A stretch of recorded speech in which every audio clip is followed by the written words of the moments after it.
What's up, guys? It's your boy JD Watts, and today we are here to check out moments that wasn't supposed to happen in King of the Ring.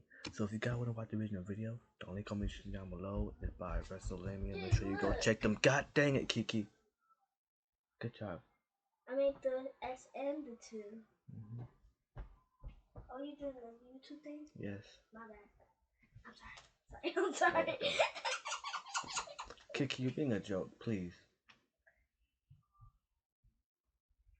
Mommy, guess what? I just made the S and the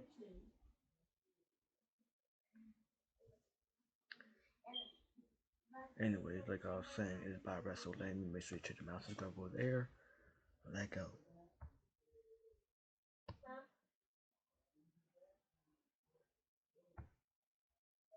WrestleMania here, back with another video, and the King and Queen of the Ring PLE is come and gone, but there's plenty to talk about, including some major and some minor blunders from the show. Join us now as we look at all of the botches that happened at King and Queen of the Ring.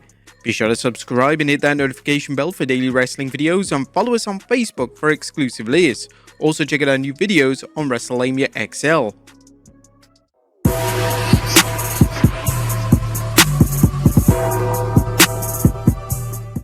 Number 1. New Women's Tag Team Champions?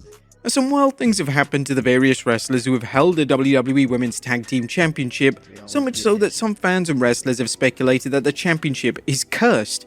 Now, we're not ready to believe this until tonight's PLE, when Michael Cole introduced WWE Women's Tag Team Champions Bianca Belair and Cora Jade. Not only was NXT superstar Cora Jade miraculously recovered from the ACL tear that was supposed to keep her out of action until the fall, but she is now miraculously tag team champion alongside Bianca Belair rather than Belair's partner Jade Cargill. Of course, this was just a slip of the lip by Michael Cole. Perhaps Vince McMahon was right when he changed wrestlers' names to avoid fans confusing Steven Regal with Stone Cold Steve Austin or shortening wrestlers' names to one word. Apparently, that policy may also be helpful for WWE announcers and the mistake-prone social media department. Number 2. Doubling down on Jade getting done dirty. Tonight wasn't Jade Cargill's night, not because her tag team title defense against Candice LeRae and Indy Hartwell was lacking. No, Jade and Bianca, not to mention the challengers, had a terrific match, and as we noted in our recap and analysis of King and Queen of the Ring, Jade's clearly benefiting from her time alongside Bianca Belair. In this instance, not only did Michael Cole do Jade wrong, but Jade's own tag team partner did her wrong during her finish to the match.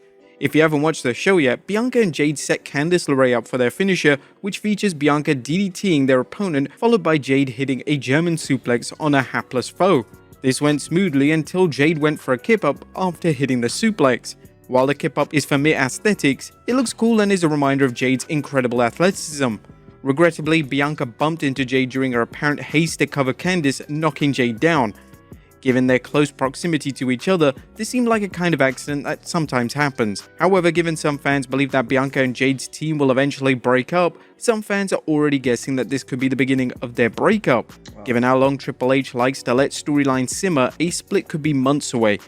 However, don't be astonished if a clip of this apparent accident is replayed ad nauseum once Bianca and Jade break up.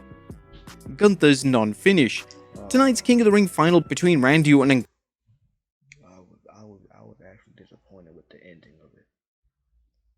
I didn't expect Gunther to I didn't expect him to roll up Randy Orton. I was expecting like just a finish, a pinfall, not like how you've been submitting everybody else, but just a pinfall, just a big strong lariat to Randy Orton, and then that'd be it. Gunther was an instant classic that confirmed Gunther's status as the ring general.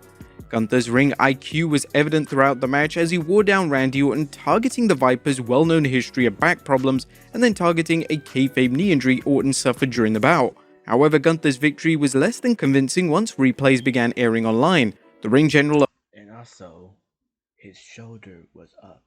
I saw one of his shoulders was up when I had I remember he did the crucifix roll up, and I believe it was like his left elbow. Applied a crucifix pin to get the 1-2-3, but fans and even wrestlers including Sheamus noticed that Randy had his shoulder up when it happened. Right.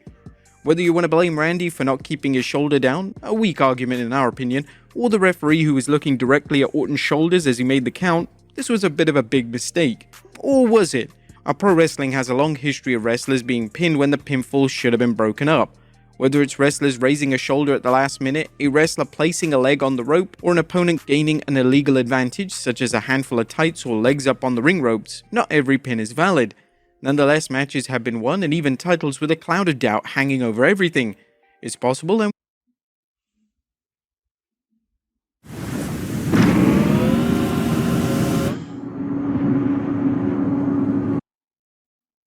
we believe likely that this so-called mistake was no mistake at all.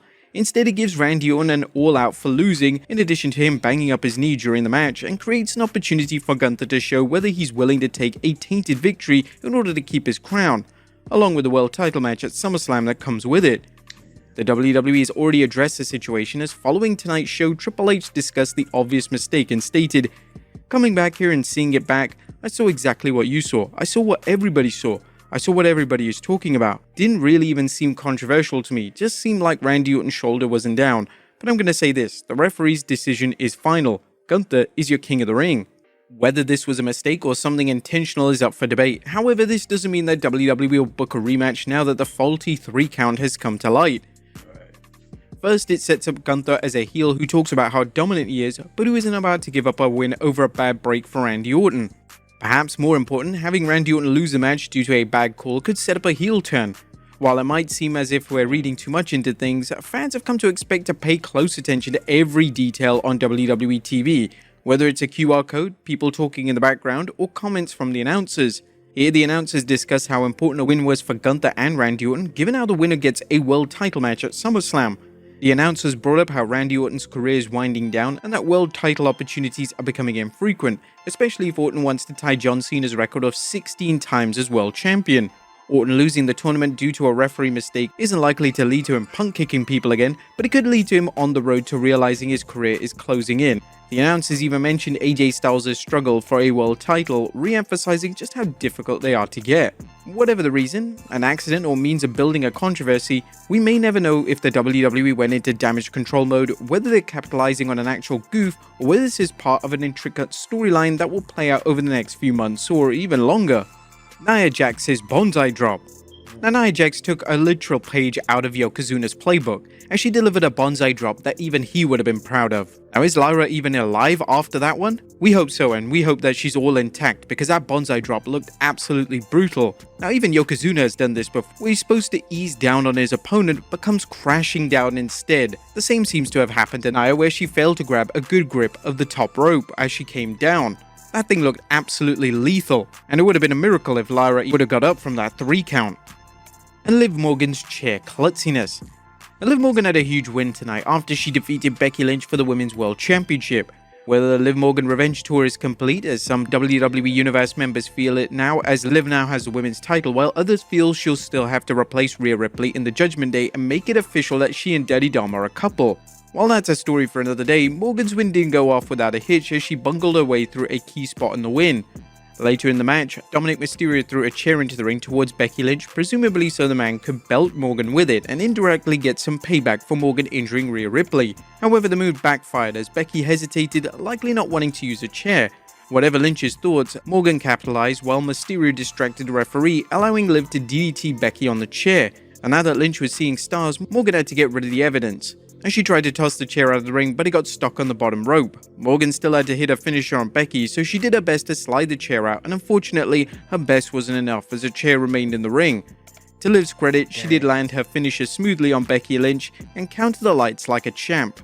But the hero in the match was Dirty Dom, who acted as if his plan had gone awry, with Liv winning the title instead of losing the match. With more fans believing Liv and Dominic have a relationship, it's more likely Mysterio wanted Liv to win, although some fans might question why he slid in the chair to Lynch rather than Morgan. We have a feeling all will be revealed soon. But there you have it, folks. All of the botches that happened at King and Queen of the Ring. Be sure to Alright, that was a little short little video. So if you guys enjoyed the video, make sure to like and subscribe. It's your boy. That means your boy, Jacob Watts. I'm out.